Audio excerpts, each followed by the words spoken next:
হত্যাকারীদের শাস্তি চাই, হত্যাকারীদের শাস্তি চাই।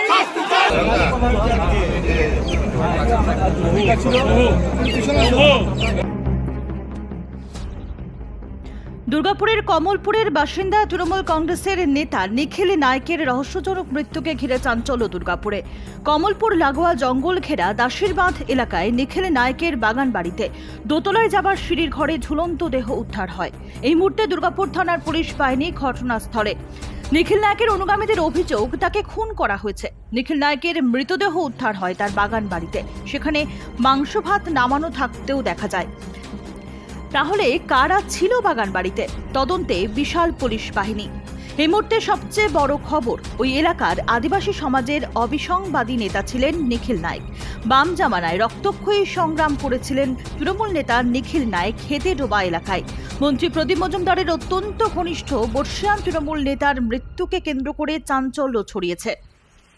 এর আগে দুর্গাপুর ইস্পাত কারখানার নিজস্ব দুর্গাপুর পিপলস কোঅপারেটিভ ব্যাংকের ডাইরেক্টর হয়েছিলেন তিনি। দুর্গাপুর থানা এলাকার রঘুনাথপুর, কমলপুর, পারুলিয়া এই সমস্ত এলাকায় দীর্ঘদিন ধরেই তৃণমূল কংগ্রেসের প্রথম সারির নেতা হিসেবে নিখিল নায়কের নাম এক বাক্যে উচ্চারিত হতো। একসময় দুর্গাপুরের তৃণমূল কংগ্রেসের প্রাক্তন বিধায়ক তথা প্রাক্তন মেয়র অপূর্ব মুখোপাধ্যায়ের সঙ্গে পরবর্তীকালে বিশ্বনাথ পারিয়ারের সঙ্গেও এক মঞ্চে নিখিল নায়ককে দেখা যেত। তৃণমূল কংগ্রেসের অত্যন্ত লড়াকু নেতা হিসেবে পরিচিত ছিলেন তিনি। কমলপুর এলাকায় মূলত প্রচুর পাথর খাদান রয়েছে। সেই পাথর খাদানগুলিতে কর্মরত দিন দরিদ্র মানুষেরা নিখিল নায়কের এক ডাকে শাসক দলের মিছিল মিটিংয়ে এসে হাজির হতেন। সেই নেতার রহস্যজনক মৃত্যুতে স্বাভাবিকভাবেই শোকের ছায়া নেমে এসেছে এলাকায়। এলাকার বাসিন্দারা দাবি তুলেছেন মন্ত্রী প্রদীপ মজুমদার সহ সকলে আসার পরই মৃতদেহ নামানো হবে। চরম উত্তেজনাকর পরিস্থিতি তৈরি হয়েছে কমলপুর এবং দাসিরবাঁধ এলাকায়।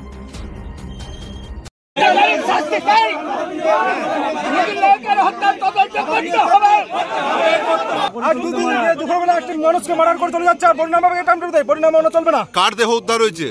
নিখিল নায়ক। উনি কে ছিলেন? ও এখানে একটা ভালো আমাদের তৃণমূলের কি শুনেছেন আজকে? আজকে হঠাৎ করে শুনছি বলে কেউ মারধর করে মার্ডার করে দিয়েছে। আচ্ছা, এখন কি ওখানে আছে? এখন ওখানে আছে। মানে কারা করতে পারে? এখানে দেখছি মাংস ভাত নামানো রয়েছে। সেটা আমরা এখন বলতে পারছি না, সেগুলো পুলিশ প্রশাসন তদন্ত করে পরে দেখবে। সেটা বলতে পারছি না। আপনারা কি চাইছেন এখন? এখন চাইছি আমাদের মন্ত্রী আর আসুক, এমএলএ আর আসুক, তারপরে ভোট। ব্যুরো রিপোর্ট, নিউজ হাট।